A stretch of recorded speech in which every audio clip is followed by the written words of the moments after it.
All right, man. They saying Jared Goff future is unclear. So let's talk about it. Thumbs up the video, share the video, subscribe to the channel, and the subscribe button. It's the bell icon button.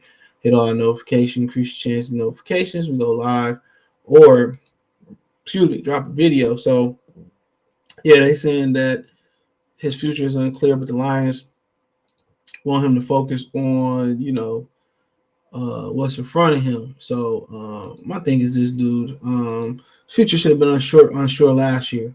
It's no law against stacking quarterbacks. They could have went out there, got something back last year, started developing them. Patriots used to do it all the time behind Tom Brady. From Matt Castle, Jimmy Garoppolo, Jacoby Brissett, Brian Hoyer. You can just keep going on and on. Drew Bledsoe, Tom Brady. For that position to be as important as it is to me, on the backup is very devalued. And even if you go out there and get somebody like Malik Willis, and you just start to develop him as a how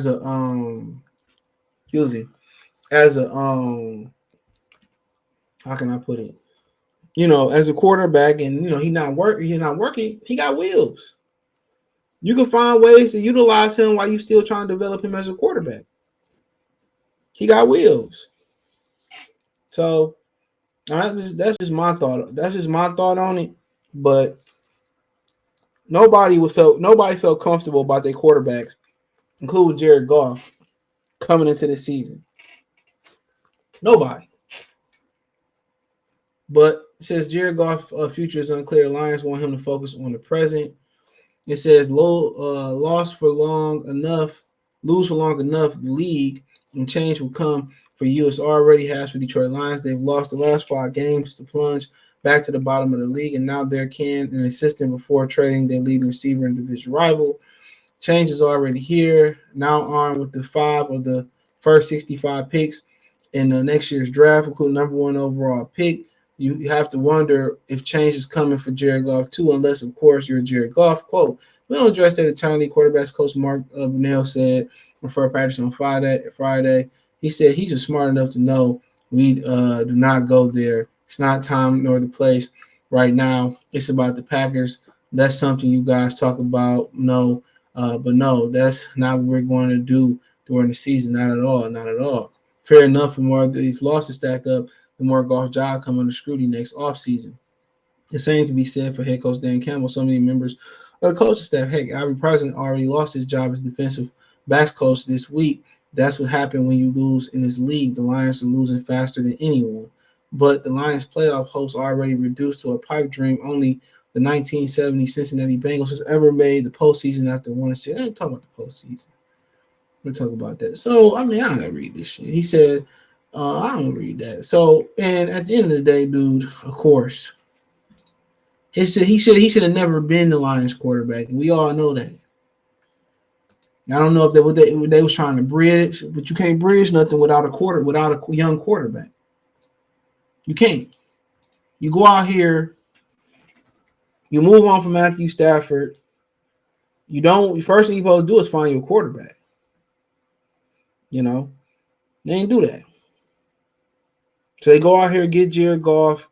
Don't get no weapons for Jared Goff. And what do you expect? This is exactly what I expected from Jared Goff. In LA, he had everything. Going back to St. Louis, had everything. He looked good, and he still couldn't get it done. Put him in Detroit with a bunch of nothing. He's like the worst quarterback in the league.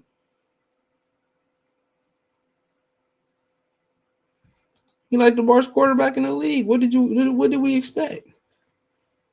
A lot of the same people that was co-signing Jared Goff, on social media, on YouTube, calling me a hater, talking about you're dead wrong. He's our guy. He had a nice little start statistically, but we knew that was going to run out. Now look at y'all saying what I've already predicted. That's the funny thing about it. I be predicting shit right most of the time. And then they want to get on the late freight like ain't nothing happened. Like they wasn't just, no, keep that same energy I had for Jared Goff before he got to Detroit and after last season. Keep that same energy. If I can see it and I'm not paid to do the job, I'm not paid to do 1 ounce of the film work that they do. And if I can just watch on Sunday, I don't need to see what happened between Monday and Saturday. I don't. If I can see what's wrong, why can't they? You got all this, you know these guys personally, you got all this film and editing and see everything, and y'all still can't fix it.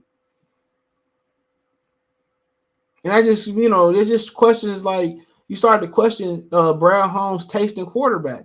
Do you want to hand this off to Brad Holmes? This is a new beginning. They losing fast, like the article said, faster than ever. They losing. And you starting off from scratch. Do you really want to hand the keys over to Brad Holmes for this rebuild, this rebuild?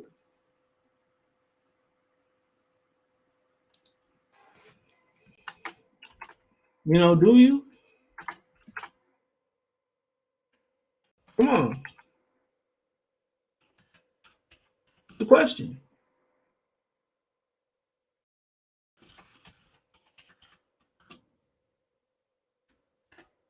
That's the question. Now you at a point where, but the thing is, who you gonna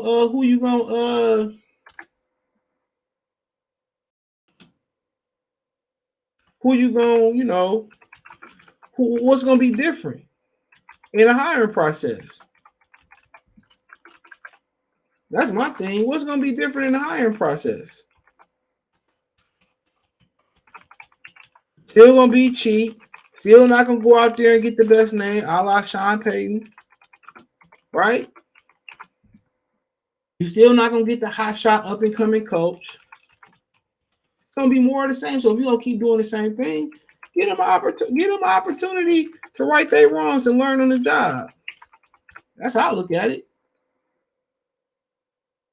Why hire somebody else and they start from scratch and they don't know what they're doing and they got to find their way on what they're doing? Right? Why keep doing that? At least let somebody figure it out as they go and get better. You paying them. Why paying them to sit at home? If you're going to do the same thing. Now, if you go out there, get a Sean Payton, you go out there, hire Jimmy Johnson, Bill Parcells as a senior advisor, and you're willing to spend the money to do what they say do, or Bill Polian do what they say do, and hire who they say hire, and they telling you right, you willing to spare no expense on this franchise to do what's right, then cool, that's different. That's 100% different. But they're not trying to do that. And I wish he'd do what was right and just sell the team. Why do we deserve this, dude? But then again, when y'all keep going down there, like if you feed a cat and keep coming back every day, even if you ain't feeding it, you know what I'm saying? Why would I sell the team when I'm making millions? And I'm making millions. Why would I do so? So that's just the mentality. But with Jared Goff, he never was the answer. He shouldn't have been a bridge. He shouldn't have been a lake. He shouldn't have been a peninsula. He shouldn't have been a plank or nothing.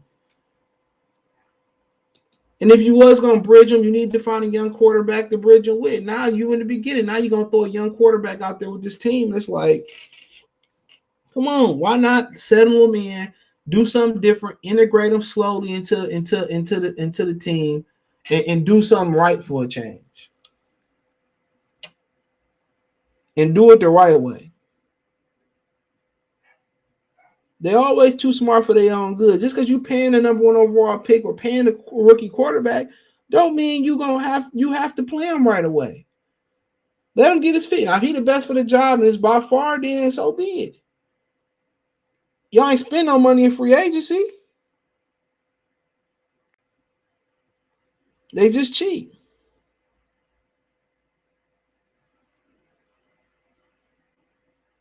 So that's just my thing about it. But he know he out there nice. But hey, thumbs up the video, share the video, subscribe to the channel. Next subscribe button is the bell icon button. Hit all notifications, increase your chance of notifications. Go live or drop a video. Financially want to support the channel. Cash App $sign CJ Good 313. Venmo CJ Good 313. PayPal link description. Hit the link tree. Find me on Twitter, Twitch, Instagram, Spotify, Anchor, Cash App, Venmo, PayPal, Apple Podcasts, Google Podcasts, the whole 9. Appreciate the love and support. One time for one time. Peace.